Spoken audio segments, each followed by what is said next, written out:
一声长鸣，这趟通辽至北京北至呼和浩特的1455次列车由南口车站启动，从海拔106公尺的南口车站向八达岭长城所在的关沟段进发。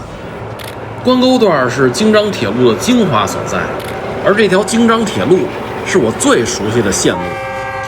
我是王维，我从小就生长在这条铁路沿线，用了20年的时间积累素材，田野考察，后来还为这条铁路撰写了3本图书，以公民递交不可移动文物认定申请的方式保护了27座京张铁路老建筑。可以说我对这条线路是如数家珍了。您可能会问我，在这条穿过长城的老铁路上有多少值得看的景观和风物呢？您甭着急，今天呀，就让我带着您在火车头上领略这段历史人文与自然交织的壮美风景。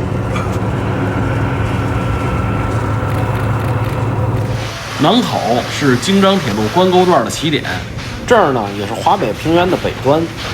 所谓关沟，就是南口到八达岭的40里山沟，呈东南至西北走向，是太行山脉与燕山山脉的分界处。这个关沟里边啊，有下关、居庸关、上关、八达岭关城。按照龚自珍说居庸关所述，其分别为15里等距间隔而设。另有水关、岔道城共6个拥兵关口，5处拒敌，1处拒水，因关门多，故称关沟。有一篇文章是这么描写关沟的：自南口至康庄一段，虽仅30公里，而迂回险峻，火车需穿行于巨壑、悬崖、急湍、峭壁之间。詹天佑先生废寝忘食，历时4载，方完成这项巨大的工程，使今日行旅之人得以卧游于凿空天险之地。您看，这是我撰写的我的京张铁路3册书中的关沟段示意图。这关沟段铁路的坡度对于火车来说确实非常大，大到什么程度呢？平均坡度是33%，这是个什么概念呢？相当于一列编组15节的客车运行在关沟段的时候，列车首尾的高度差能达到5层楼。所以说，从南口到八达岭这20公里，您听着好像没多远，开车一脚油门的事儿，但是这俩地方的高度差呀，可达到了525公尺，相当于这火车从地面爬到纽约世贸中心快到塔尖儿的位置了。说到这儿啊，咱们先简单了解一下京张铁路的历史背景。中国在1895年甲午战争战败后，列强们加快了对中国的觊觎与瓜分，在此当中，对占领中国北方最积极的莫过于俄罗斯。俄国呢，早在1899年便提出修建一条自伊尔库斯克贯穿蒙古，经由张家口直达北京的铁路。这条铁路一旦落实，将成为俄国向华北渗透的利器，而且俄国早就想把中国北方变成黄俄罗斯。所幸清政府在这件事上态度坚决，选择以自办为由予以拒绝。此后的几年，民间对京张铁路的呼声不断。1903年，申商李明和、李春、张希玉等人先后上书，请求朝廷允许商人集资自办京张铁路，以促进内地与蒙古之间的贸易交流，但朝廷仍迟迟未予批准。直到1905年5月，清廷才在国际局势的压力与国内意识觉醒的双重推动下，终于采纳直隶总督关内外铁路督办大臣袁世凯的建议，决定由中国人自主修建京张铁路，不靠外资，不用洋将，完全依靠关内外铁路的盈余资金进行建设。同时，朝廷设立了京张铁路工程局，由留美幼童之一，曾在美国耶鲁大学学习土木工程和铁路专业的詹天佑先生出任总工程司。在修建京张铁路之前，詹天佑先生曾经算过一笔账，修建全线的预算大约是729万两白银，其中还包含购买机车和车辆的费用。但当这份预算呈报给袁世凯的时候，袁世凯是怎么想的呢？他认为递给朝廷的这份折子呀，里边的金额应该写成500万两。为什么呢？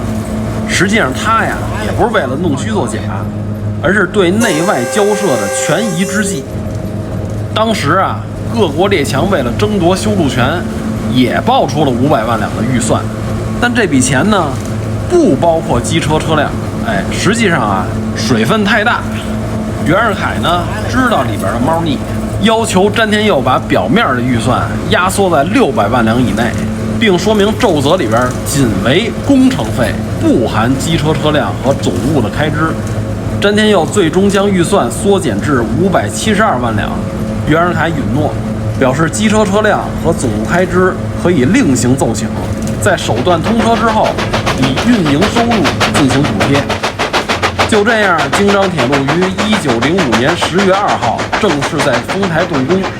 1906年9月30号，丰台至南口的这个首段啊就开通了。随后便开始进入了最具艰难的关沟段施工。关沟段的坡度啊，至今仍是中国铁路干线中最大的一段，而当时的施工技术和设备啊极其有限，要在崇山峻岭之间铺设铁路，难度之高可想而知。尤其以八达岭一带最为棘手，如果铁路沿着马路直接翻越八达岭，那几乎是不可完成的任务。如果选择绕行呢，则需从青龙桥绕行黄土岭一带，多绕10多公里。虽然可以避开八达岭，但工期漫长，成本过高。或者呢，凿穿八达岭，则需修建3公里左右的长大隧道，当时啊也难以实现。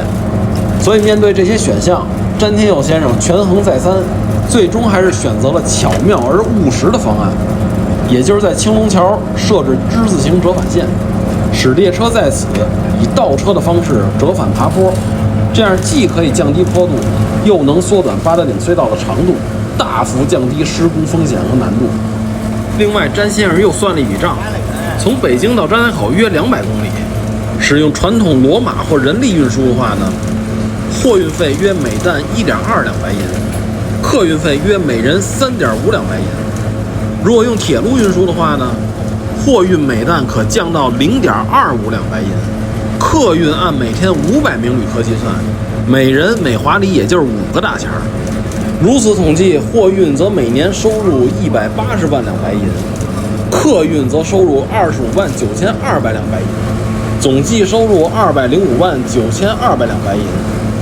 而即便每天每里的运营成本按10两白银计算呢，则每年365天需要129万两白银。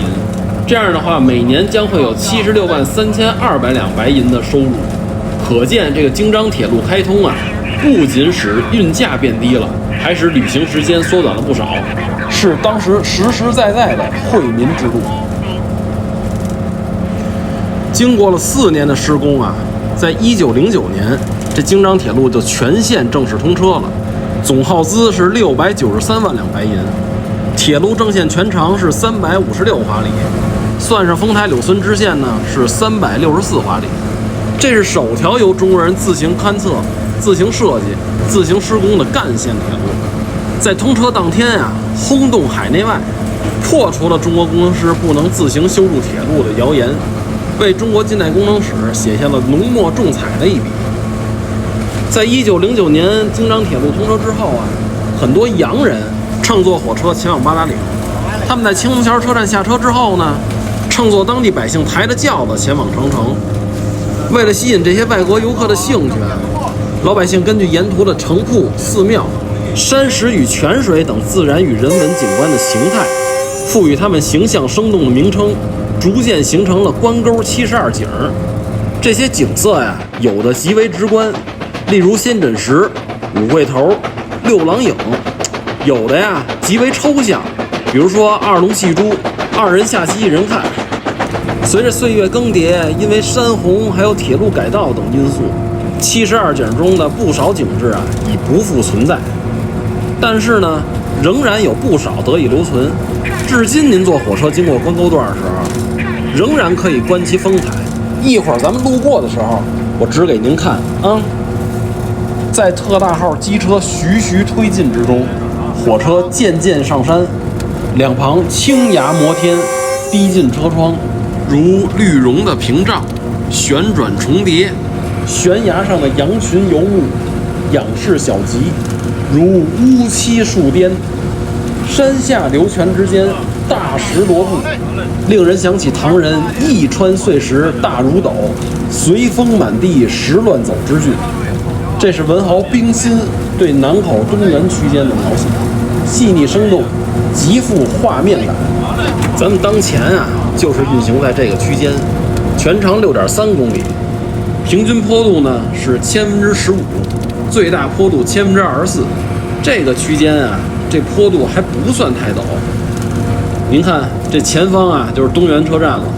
我这儿啊，先卖个关子，咱等过了这站，您再好好体会一下。哎，咱们现在进入东源车站了啊。这个右边啊是保险道岔，也就是避难线。如果这火车制动失灵了呢，那就直接奔这大坡上去了。这个右侧呀是1910年建成的东源车站老站房，是现在京张铁路现存的15座站房之一。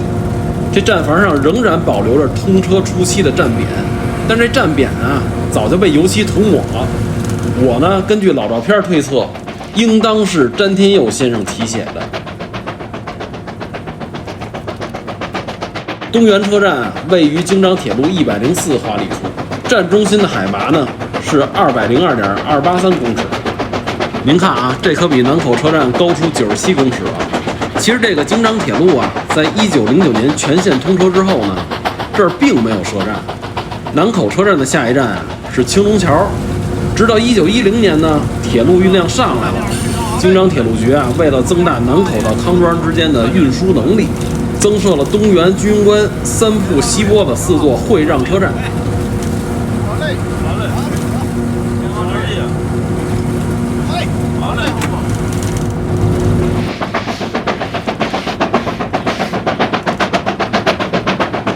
左前方啊是安全线，它的用途呢是防止区间里边失控放羊的列车啊溜回到站里边。说到这儿啊，咱简单说说这关沟段的保险道岔。这保险道岔在早年间的用途就是避难线，平时啊不能有任何车辆停在上面。但那会儿的京张铁路呢是单线，上下行列车都得在车站里边交汇，所以在保险道岔的旁边啊还有一条侧线。它看起来跟这避难线非常像，但用途不一样。它的尾端呢跟这避难线连着，如果要是会车的话，先到站的列车进入反向大坡上的侧线，等另一方向的列车通过之后，再退回到正线上面继续运行。过了东源车站，前面就是平均坡度33%的陡坡了啊，您可以好好体会一下。看看能不能看出来这个坡度啊有多陡。众石杂错之间，遍生小树，也有山田和人家。在微阴的天色之中，一层层远远点缀开去，即清脆清远之至。这时，忽然穿过居庸关385公尺余长的山洞，车上点起灯来。窗户间微微觉着烟气，5分钟之后，又豁然开朗。虽然这段文字的作者冰心记错了居庸关隧道的长度和通过时间，但可见他对这一段铁路啊印象深刻。东源至居庸关区间长3.9公里，平均坡度为31%，通车初期的最大坡度达33.3%。当年詹天佑勘测的时候，原本计划让线路啊从居庸关关城内的涧河东侧通过，但因为坡度过大，地势陡峭，最终改经东侧山谷绕行穿山，因此诞生了居庸关隧道。这铁路穿过山洞和长城之后呢，在半山腰上再拐俩弯，就是居庸关车站了。由于这个区间啊线路地势较高，几乎尚未遭到1939年山洪的破坏。是1909年关沟段老线里边保存状态最好的区间。您看这前方啊，已经能看见居庸关长城的城楼了。这儿啊是历代兵家必争之地。这个居庸一词啊，最早记载于战国时代的《吕氏春秋》，到天下9塞，居庸其一。所以这个居庸关啊，也被称作为天下第一雄关。但是您看刚才的居庸关城楼啊，实际上它是上世纪80、90年代按照北京永定门的图纸搭起来的。真正历史上明代的居庸关城楼根本没这么大。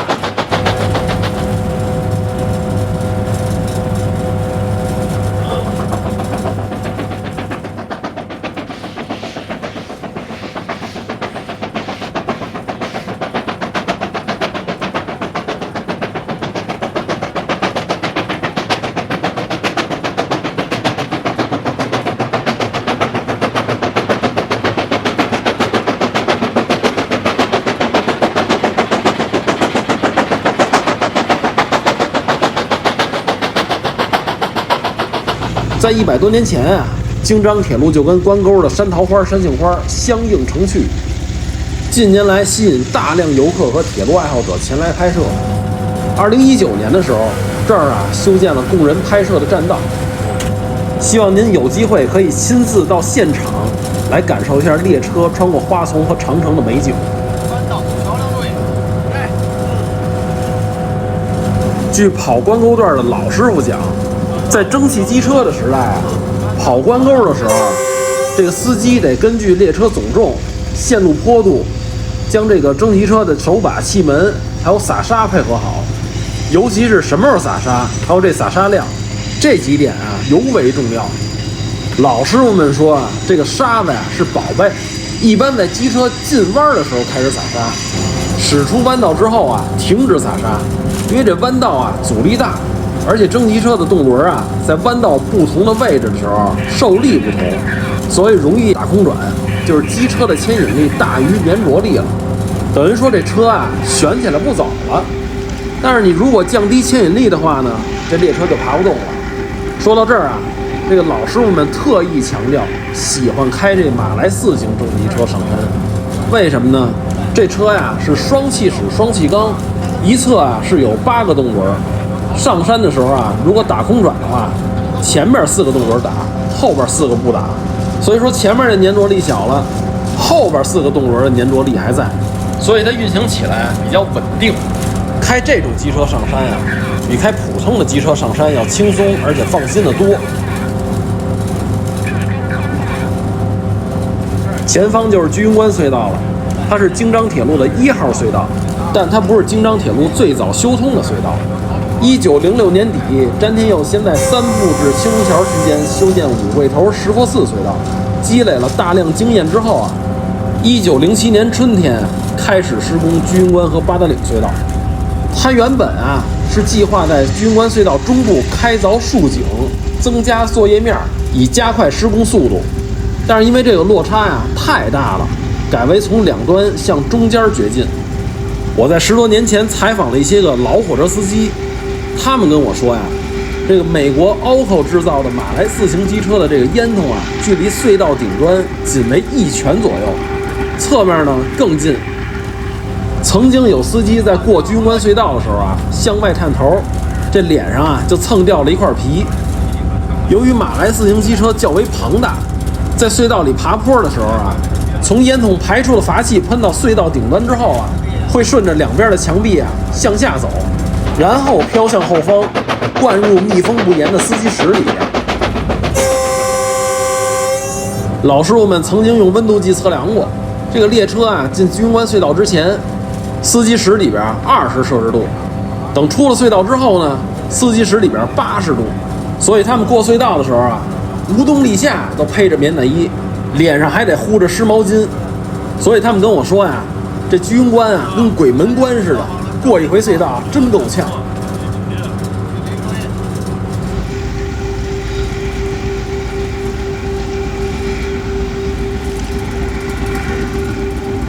穿过居庸关山洞这鬼门关，前方啊就是居庸关车站了。我在这一带啊发现了不少宝贝，您猜这到底都有什么好玩意儿呢？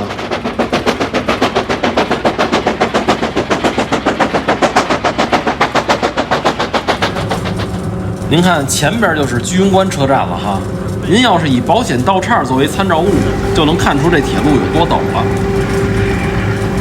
居庸关车站位于京张铁路111华里处，海拔331公尺，比东源车站高出128.9公尺。说到这儿，我想请您看一看，这老站房在车站的什么位置啊？您觉得是前面那灰房子吗？嘿，我跟您说啊，还真不是。军官车站1代站房的位置啊，不在正线上，而是设置在保险道岔的所谓错车串轨旁边。这座站房与东园站房相同，站匾由詹天佑先生题写。在上世纪60、70年代的文革时期，这座站匾被刷上口号，之后又被沥青和油漆涂抹。不过，我认为阴刻仍然存在。1941年，日伪当局的华北交通株式会社在老站房北侧正线以西的地方修建了一处木质站房，告别了军官站房不在正线旁边的历史。这个军官车站附近曾经发现了很多铁路文物，有使用中国数字苏州码子的59、60、62的李字牌，还有100年历史的开滦耐火砖。我在这儿还发现了1945年光复后的平津区铁路界碑，我把它捐给了青龙桥车站展室。还有一块1940到50年代的军官车站站牌，现在已经给它妥善保护起来了。这个军官车站这儿啊，还有一项特别的运行规定，为了防止下山列车的闸瓦在长距离制动中过热而发生意外，所有经过此站的上行普通列车都要停车8分钟。目的呢，是为了把这闸瓦给它晾凉了。说到这儿啊，我还从老师傅们嘴里听到一些特别有意思的事情。在1980年代以前，关沟段还跑货车的时候，下山货车的闸瓦都是火红色的，他们称之为一条火龙。这下山的时候呢，每3节货车安排1名司任员，也就是坐在货车顶上拧手制动机的制动员。这个司机一撂闸，也就是使用机车上的空气制动机制动之后，司任员就开始做准备。司机呢，在制动机缓解之前会鸣3声短笛，司任员们得到信号之后，用手或者专门为手制动机轮盘设计的耙子把这个手制动机给拧上。这样的话，司机就可以将空气制动机缓解了。这个时候，机车有充足的时间用空压机泵风，也就是制造充足的压缩空气来保证下一次的制动力。在那个技术落后的年代，无法选择更多可靠的制动方式，所以对于下山货车来说，司任员和手制动机的作用尤为重要。现在咱们运行在居庸关到三铺区间了啊，这一段啊长3.6公里，平均坡度33%，前方是4桥的29号桥。1937年南口战役接近尾声的时候，为了阻止日军前进，中国军队将昌平到青龙桥正线的每200公尺炸毁一段，同时炸毁了8座桥梁。这座桥呢，就是其中之一。日军占领铁路之后呢，强迫铁路工人和沿线民众将其修复通车，所以现在咱们还能看见这座桥修补的痕迹。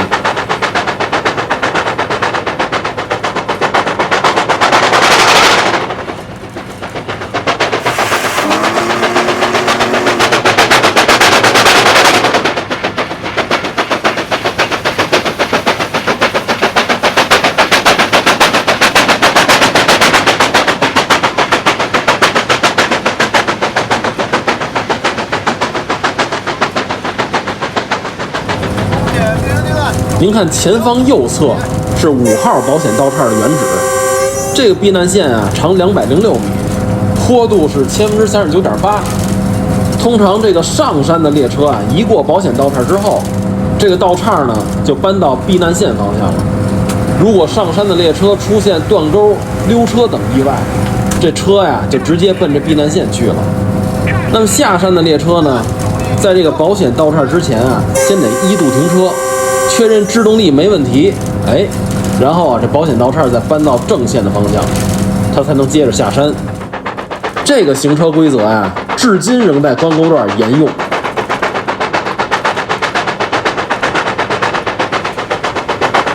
过了仙枕石，也就是传说中的穆桂英点将台之后，铁路即将穿越上官城。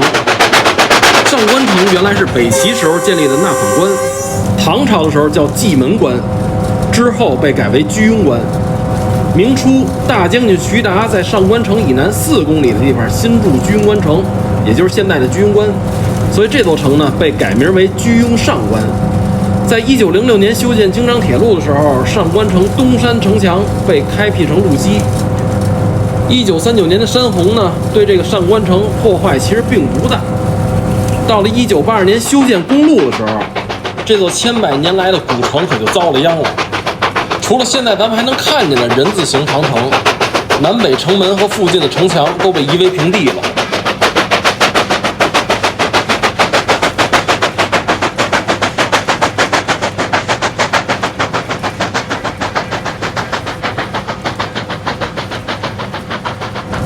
您看，前方是上关30号桥，在7七事变之后，这座桥也被炸断了。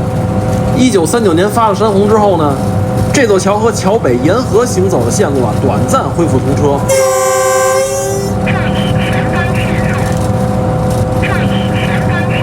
到了1940年，日伪当局修建了防洪改线和上关隧道，所以这段1909年的老线路就被废弃了。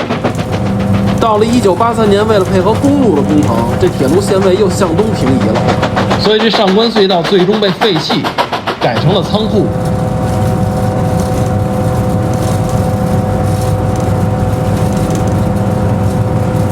实际上，1960年修建的关沟2线就在现在这个位置，它重新利用了1909年老京张铁路的路基。这一时期呢，下行线走上关隧道，上行线在隧道外边沿河行走。前方左侧就是上关隧道的北口，这出了洞子的铁路位于现在公路的位置。那咱脚底下这铁路呢，实际上是当年公路的位置。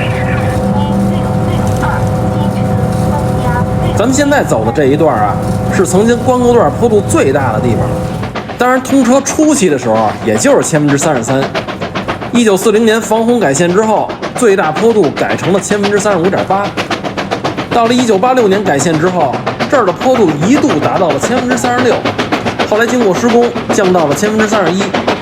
这个铁路的坡度随着平时的整修实际会有一些细微的调整。这些年来，居庸关上行隧道南口的一段线路就达到了坡度最大值，达到36%。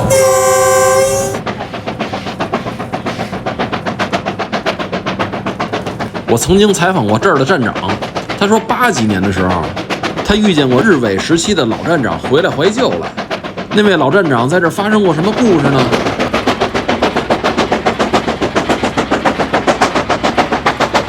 现在咱们这趟车已经驶入三铺车站了。您看这保险道岔的落差也真是不小吧？这三铺车站是位于京张铁路118华里处，站中心海拔456.9公尺，比南面3.6公里的居庸关车站高出125.7公尺。在建站的时候，上行列车在三铺保险道岔前停车确认制动力的行车规则就已经订立了。当地居民诙谐地把这机外停车的行为称为祭天保佑。前面就是三铺车站的站房了。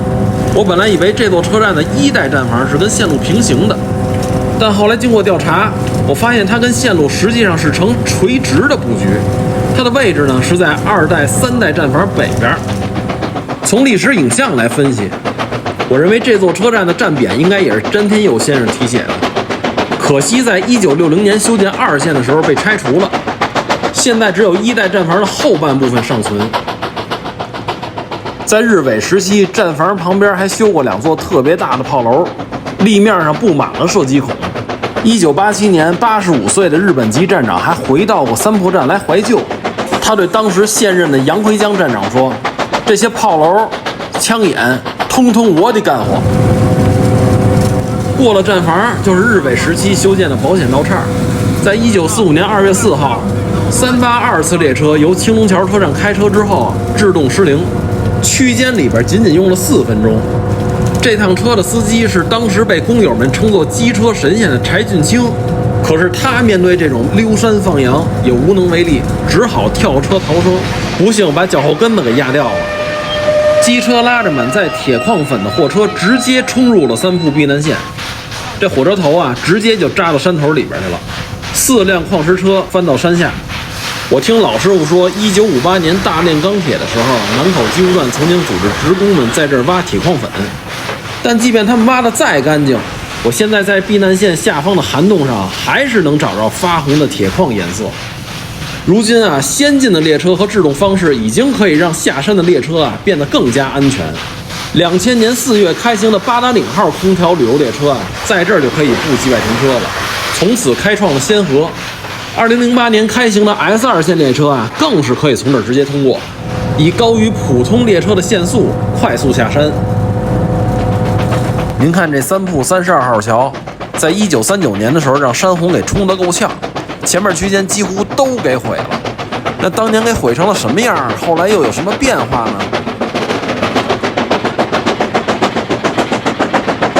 现在咱们运行到三铺到青龙桥区间了，这个区间长4.1公里，平均坡度是33.3%。说到这儿，我想说一个自己的心得。对于铁路摄影来说，线路等级越低的线路越能拍出好照片，因为这样的铁路与大自然更为亲密，而且大多蜿蜒曲折。但这样的美也是有代价的，甚至有可能引来杀身之祸。您看前面的铁路本来是往左拐，进入五桂头隧道，但是1939年的山洪呢，几乎将整个区间全部冲毁了。日伪当局随即开凿了潭心峡隧道，将线路改经右侧穿山，那座老的五桂头隧道就废弃了。多年之后，老铁路以北的线位也被八达岭高速公路占用了。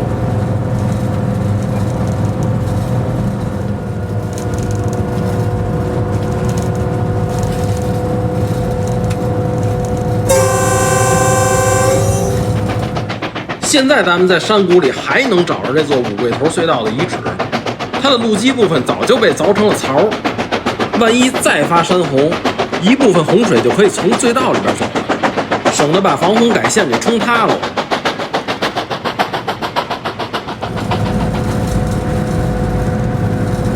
咱们再往前走就是石佛寺隧道了，这是京张铁路动工的第2座隧道，全长141公尺。这座隧道特有意思，它的南部50公尺是彭洞，北部91公尺呢是穿山的隧道。1939年山洪期间，石佛寺隧道两端的线路也被冲毁了。这座隧道短暂恢复通车之后，第2年就被日伪当局在东侧新建的石佛寺防洪改线隧道给取代了。在1960年修建关沟2线的时候，老隧道的彭洞部分就被拆除了。一部分线位被关沟2线占用，另一半满是淤泥的老隧道，在1990年代被改为阴曹地府景点，里边有干尸，还有各种牛鬼蛇神。您要是不害怕的话呀，我呀带您搂一眼啊。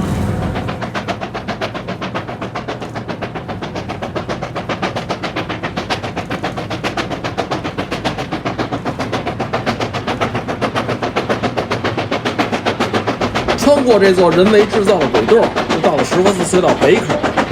这座新古典主义的隧道口还有迹可循，时任京张铁路会办关勉钧先生题写的匾额，您到了那儿就能看见。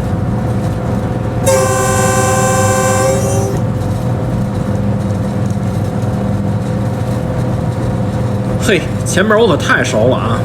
这儿几乎每一座山头我都上去过。这一带是拍摄火车和长城的绝佳位置。您看这个画面，长城和火车如同2条巨龙一般交织于山间，一静一动，一古一今。古代的军事防御体系与现代的交通奇观在同一画面中融为一体，浓厚的历史叠加感油然而生，相映成趣，愈发彰显彼此的壮美。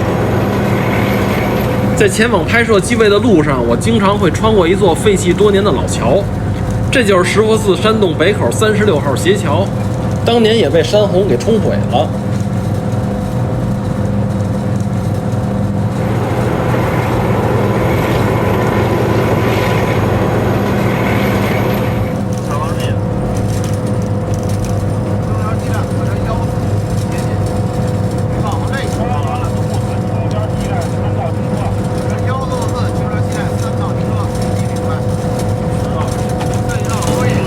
再往前走，火车过了6号保险道岔之后，即将接近观世音隧道。这儿呢，在1940年以前实际上没有隧道，铁路本来是经由六郎颍37号桥第7次跨越涧河之后，从关沟72景之一的六郎颍摩崖石刻下方沿河行走。1939年山洪之后，日伪当局把线路挪到了远离河道的地方，穿山而行。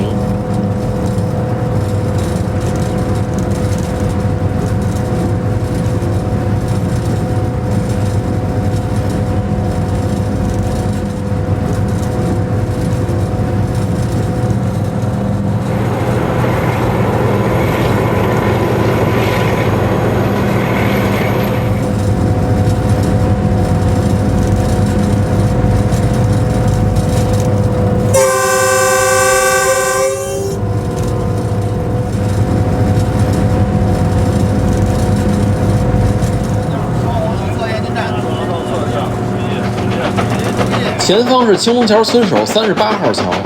1939年山洪之后，日伪当局在这儿修了一座双孔涵洞，铁路正线往右边挪了40公尺。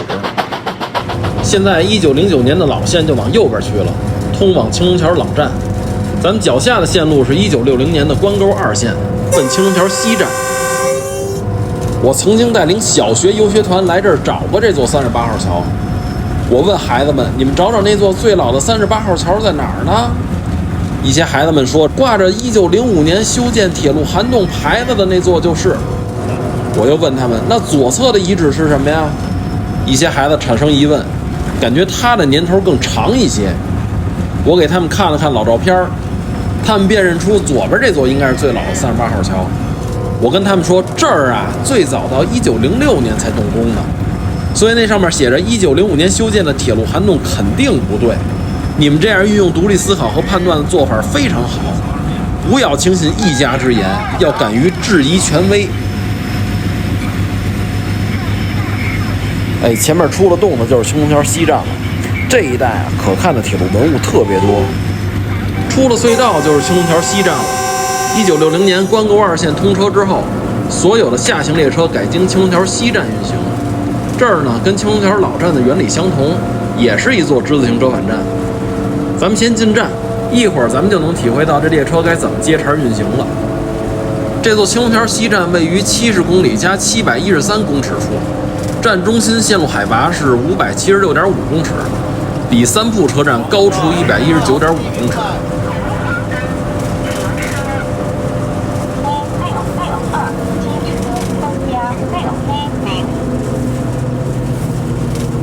您看，司机已经回手柄了啊！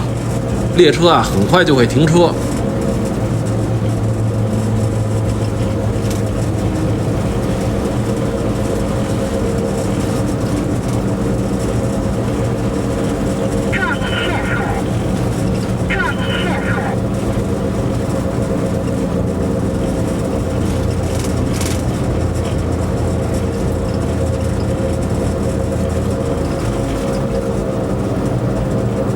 现代司机操作的是大闸，他控制的是整个列车的制动机。为了平稳运行，司机把左侧的小闸，也就是单独控制机车的制动机给缓解了。这样的话，车沟之间的缝隙呀不会被压缩，乘客也不会体验到冲动感。火车停妥了，待会儿司机会下车检查走行路。咱们呀先聊着。虽然咱们这下行车不经过青龙桥老站，但趁着停站的功夫，我还是想带您看一眼。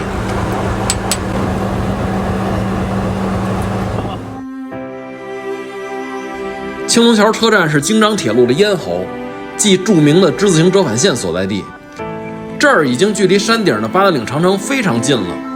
您从眼前的画面也能看得出来，这儿啊山势险峻，坡度陡峭。古人称这里为天险。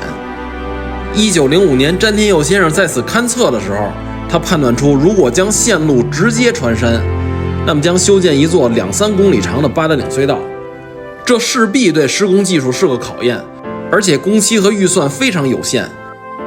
但如果使线路爬到较高的位置再穿隧道呢，那么青龙桥一带的线路坡度将达到60%多。好家伙，这33%对于火车来说就已经够陡的了，再翻1倍。即使修通了，这对于日后的行车安全、机车车辆的技术以及线路维护都是极大的考验。于是詹天佑先生引用美国矿山铁路中常见的折返线，将铁路迂回至青龙桥东口，再折返上山奔向八达岭。如此操作可以把线路坡度保持在33%左右，可以使列车正常运行。由于铁路可以更平顺地爬高，还可以将八达岭隧道的长度缩短到1.1公里左右。这样的话，既保证了工期，又节省了工程支出，这对于当时的历史条件来说是一举多得的选择。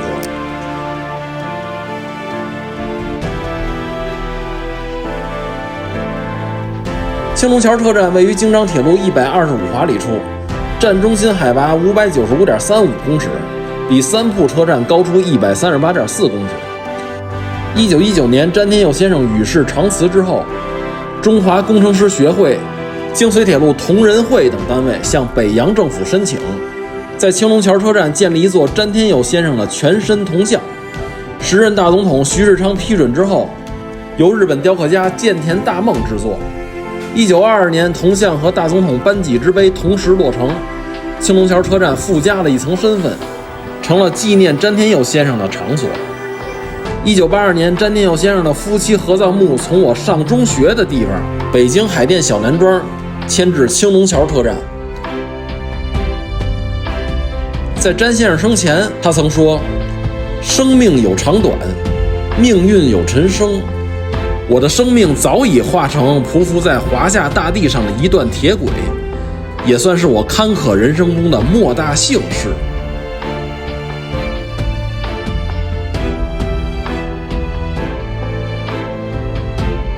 现在，詹天佑先生与他的之字形折返线融为一体，终于圆了他的遗梦。詹天佑先生是我的偶像，我曾用20多年的时间考察京张铁路，在2017年出版了我的京张铁路3册图书。这3本书就像我对詹先生提交的报告一样，告诉他100多年之后京张铁路的变化。我也在中国和世界各地追寻了不少他的足迹，以后我会把更多内容分享给您。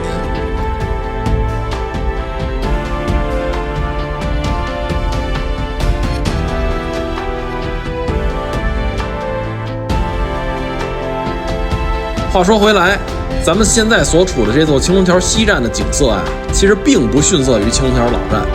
我从2007年到2011年在这儿拍了京张铁路4季，远处是崇山峻岭上的八达岭长城，近处就是咱们这趟145次列车。不过呢，它在2018年也停运了。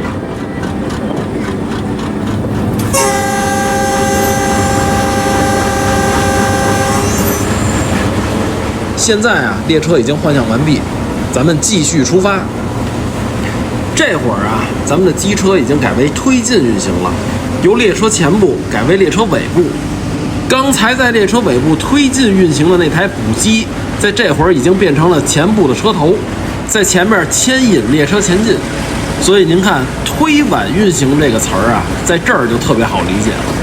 咱们现在就是在后边推，前面那台机车在前面挽，说白了就是拽着。您看，咱们再次路过了刚咱进站的时候路过的咽喉了啊，咱是从左边那条线路进来的。停车折返之后，现在爬上32%的大坡。之前我坐车厢里边路过这儿的时候，我还听见过别的乘客打电话，怀疑自己坐的火车是不是走错了，明明一直往前走呢，好家伙，这停了一会儿又倒车了。等过了八达岭才明白，原来是经过了一处之字形折返线。事实上啊，青龙桥之字形折返线与八达岭隧道是京张铁路最重要的控制性工程。列车从折返线再度转向爬坡，很快就会穿过关沟之间的八达岭隧道。而这座隧道可大有来头，里边藏着不少鲜为人知的秘密。从青龙桥西站出来，咱马上就要回到1909年的老线上了。从这儿往左下方下去就是青龙桥老站。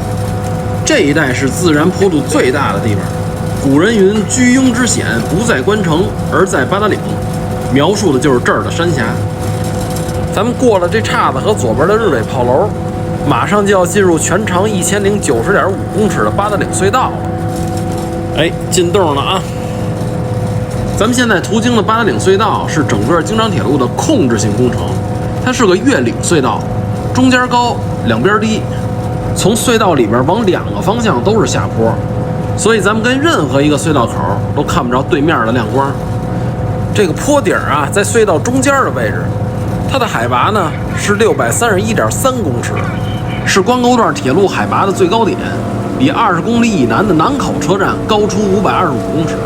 您想想，可见这落差得有多大。这八达岭隧道的开工时间呢是1907年的春天。这隧道啊太长，而且山石坚硬，所以当时工程师们在隧道上方设置了2口竖井，这样的话就可以有6个作业面同时开凿，以增快施工速度。您看，这就是当年的竖井，也叫天井，上边就是八达岭长城景区，一过火车的时候就会有烟从这儿排出去。另一口竖井呢，位于现在八达岭隧道北口的位置。不过当时从那儿往张家口方向300公尺为山体挖方工程，往北京方向为隧道开凿工程，所以在施工的过程中呢，这口竖井就完成了使命。现在咱们这列车过了坡底了啊，司机已经回手柄了，这柴油机动静小多了。其实您看，列车在过坡顶之前，两端的机车都不能偷懒儿，万一在隧道里边坡停就麻烦了。不过在历史上还真有那么2次车停在隧道里边的时候。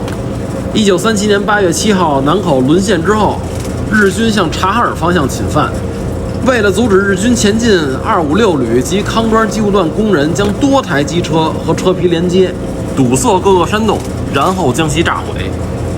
往后经过几十年的多次维修，现在很难看出被炸过的痕迹了。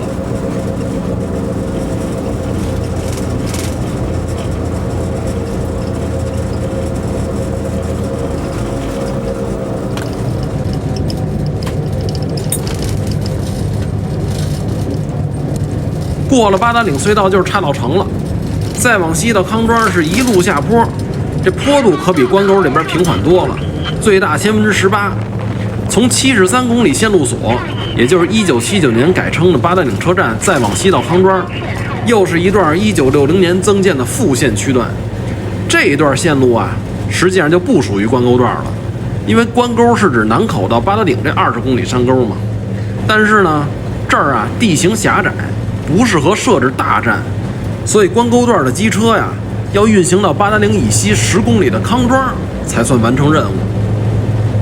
接下来这段路比关沟段可平缓多了，但留下的铁路遗存啊，一点也不比关沟段少。您看，这是八达岭车站西边的岔道城南42号拱桥，至今几乎没怎么变样。为了关沟段的大功率山道机车的运行，当年这些桥梁的载重啊，就比南口以南和康庄以北的桥梁要高得多，轴重是50吨。说到这儿，我还想跟您分享一件有意思的事儿。在关沟段，不同功率的机车呀，会有不同的牵引定数。比如说，现在咱们乘坐的东风4型机车，上山的牵引定数是450吨，大概相当于7节客车的总重。超过这个重量呢，就需要加挂补机了。您猜，从京张铁路通车至今，上山牵引定数最大的是什么车型？嘿，我跟您说吧。是100多年前的马来4型机车，上山550吨，下山1100吨。至今啊，在关沟段的牵引定数都是最大的。另外呢，那会儿的运行规则跟现在不太一样，这推板运行啊也不常有。从西直门往北的列车到了南口之后，前面运用于平道的普通机车摘下来，尾部挂上关沟段专用的山道机车，将列车推送上山。所以在老师傅的概念里啊，尾部推进运行的那台机车才是关沟段的本务机车，在前面拽着的是补机。当然，到了1980年代蒸汽内燃迭代的时候，这个机车位置的称呼才改到现在这样。咱们现在已经运行在全长3.3公里的八达岭到西波的区间了。早先那会儿啊，没有八达岭车站。所以这儿呢，原来是全长5.9公里的青龙桥到西波的区间。这附近曾经有一个第8号保险道岔。您别看这边这坡度小多了，列车的速度也提升了不少，但毕竟还算长大下坡道，还是得提防这列车放羊溜山。我在这一带田野考察的时候，曾经发现了1909年的龙潭沟44号桥，这是一座跨度3.048公尺的单孔拱桥。我在现场对着老照片一看，从桥身到堰翅再到排水沟，所有的石块几乎都没有变化，保存极为完好。关键它还过火车，是正经八百的活文物。我在2018年10月29号以公民身份向延庆区文物部门递交了不可移动文物认定申请。到了2019年4月16号，这个部门组织了文物专家和铁路公司的人到这现场来鉴定。当年7月，这座桥被认定为不可移动文物。其实文保这件事儿，我从2006年就开始实践了。当年是保护下了西直门水塔上的中华民国7年7月建的罗马式券门。后来我得知每位公民都可以递交不可移动文物认定申请，甭管您是不是产权所有者。所以我想，我不仅要拍摄这些铁路遗产，还要积极影响被受物的命运。尤其当我发现很多珍贵的铁路遗产被无端的拆除，这对于我来说非常痛心。而我又发现，甭说是递交文物申请的速度赶不上拆的速度，就连拍摄的速度也赶不上了。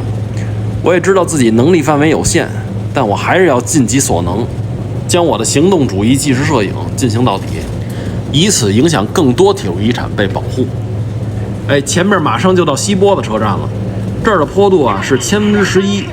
在进站之前，咱们先会经过西波子45号桥，这是一座每孔跨度6.55公尺的5孔上承式钢板梁桥。1997年的时候，为了给高速公路让路，所以那座老桥就被拆了。那些100多年前的废桥墩，至今还躺在附近的草丛里边。看见站台了，咱们现在已经到了西波子车站了。这座车站在2011年就废弃了，但是我呢，通过个人的努力，改变了这座小站的命运。那么当年到底发生了什么故事呢？这个车站呢，位于京张铁路136华里处，海拔559.4公尺，已经比八达岭隧道的最高点低出71.9公尺了。这儿最初实际上是一座京张铁路的石轧厂，用途呢是给这铁路沿线的工厂提供石料。1910年，南口至康庄增加了4座会让车站，西波子就是其中的最后一站。可惜这座车站在2011年的时候被撤销了。不过车站的老站房还在。我本来以为这座车站的站房跟荆门支路的门头沟3家店车站一样，是4柱3间的建筑。后来在2019年，我发现了西波子车站的日伪时期照片，才知道它跟另外3站的规格是一样的。等于说多出来的建筑是1949年以后向东扩建的2间。我也给这座老站房向当地文物部门递交了不可移动文物认定申请。2019年7月，它也被认定了文物身份。我对这座小站的感情很深。我记得20多年前，我跟我干爹跑小巴车的时候，列车会在车站里停好几分钟，趁着上下旅客的功夫，我下车从站台上的杏树上摘点野山杏，不一会儿功夫就摘一小兜。回到车上，大伙儿在风景里边边走边吃，又酸爽又解闷儿。我不知道刚才您有没有留意哈，在日伪时期，这西波子车站的站台上和周围有几座碉堡，但是呢，在历史上它也没能阻止了铁路上的战斗。1945年4月，马来4 1503号，也就是原203号机车，在附近的王八山被八路军给炸翻了。我在2017年采访目击者古世明师傅的时候，他说这台机车在铁道边上躺了好几年。1949年之后，机务段工人逐渐把配件、锅炉运回段内，整修好了之后，这车又正常运用了一些年头。据老师傅回忆，过了西波子车站的王八山，司机就不用提心吊胆了，往下是一路平坦，平均坡度8.5%，所以您看咱这车一过西波子车站就跑起来了，这限速也提升到每小时85公里。来，咱们说说关沟段机车担当区段的最后一个区间，这个西波子至康庄区间全长6公里，从西波子车站出来，往西北方向一路下坡，跨过小红山沟和炮上河，经过一处半径1460公尺的曲线，就能到达康庄车站。在国共内战期间，这一带曾是双方交战的地带，区间里的4座铁路桥均被炸毁。在那一时间啊，火车只通车到青龙桥，西行的旅客得下车徒步到康庄甚至怀来，再继续上车接着走。内战过后，这段线路和桥梁陆续修复。到了1960年，在老线北侧，也就是现在咱们左边，修建了2线。到了2008年，咱们现在这位置修了一个康庄线路所，从这儿啊往北引出了一条联络线，接入1984年修的康庄至延庆南的莲花池专用线，用来开行 S2 线列车。这条线实际上与詹天耀当年提出的黄图岭选线有一部分是大致重合的。不过3年之后，这座线路所又被撤销，随即康庄线路所到康庄车站的上行线被拆除了。原来八达岭到康庄的上行线呢，改为八达岭到延庆支线，不再通往康庄方向。等于说这个区间里的下行线，也就是咱们现在运行的线路，恢复到了1960年以前的状态，变回一条单线铁路。康庄车站具有非常丰富的铁路遗存，还曾经拥有扇形车库。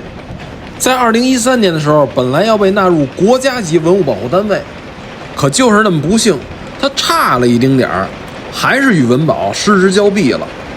此后几年，这儿的文物数量也有所减少。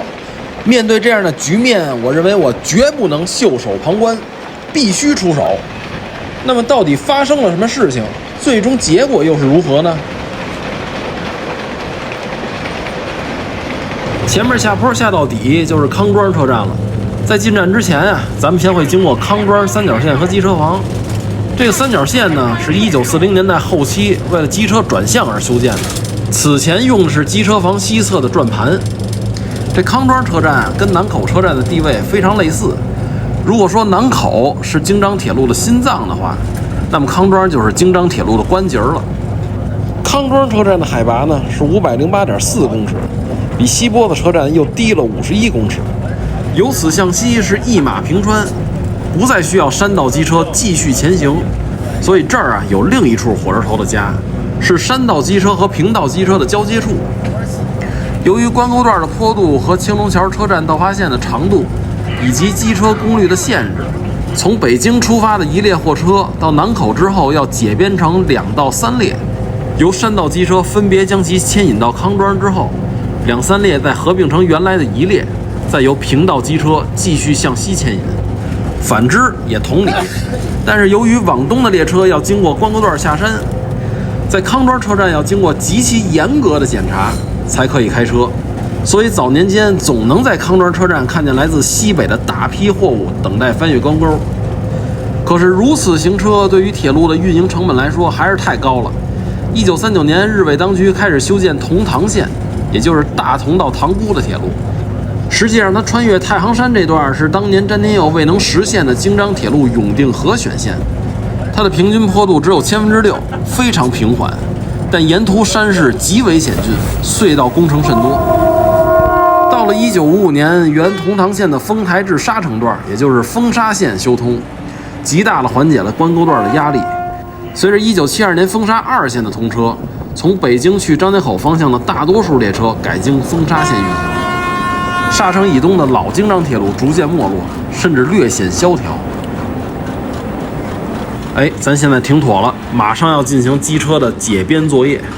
咱现在所在的康庄车站建于1908年，老站房最初为横向5间，是一座维多利亚风格与中国元素结合的砖石建筑。实际上，京张铁路引用了大量英国和美国的铁路技术，所以我追本溯源，在这2国还真找着了类似的建筑。在1910年代，这座站房被扩建为横向7间，变成1等站房的样式。中间的站房匾额为时任京张铁路会办关勉钧先生于光绪34年，也就是1908年题写。1976年唐山大地震之后，站匾摇摇欲坠，铁路职工担心坍塌伤人，将其拆除之后埋在北站台的东侧。2024年延庆文物部门修缮老站房的时候，将站匾和女儿墙一并复建。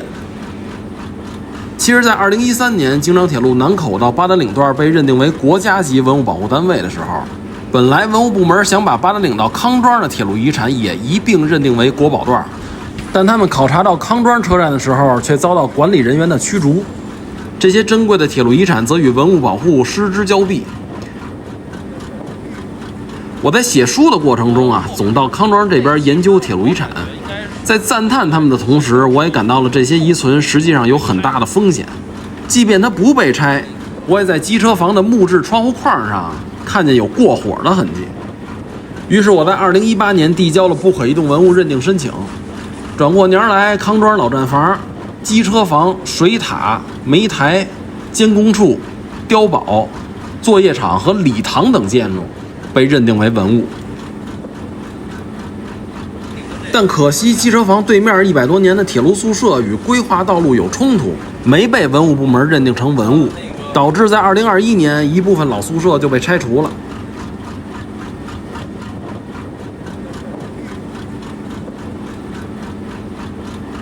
嗨，您说这事儿怎么说呢？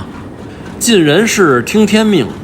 有些个事儿啊，可能确实是我无法控制的，但我尽我最大的努力来保护京张铁路遗产，把主要的珍贵文物保护下来。这就算我向詹天佑先生提交的最完美的一份报告了吧。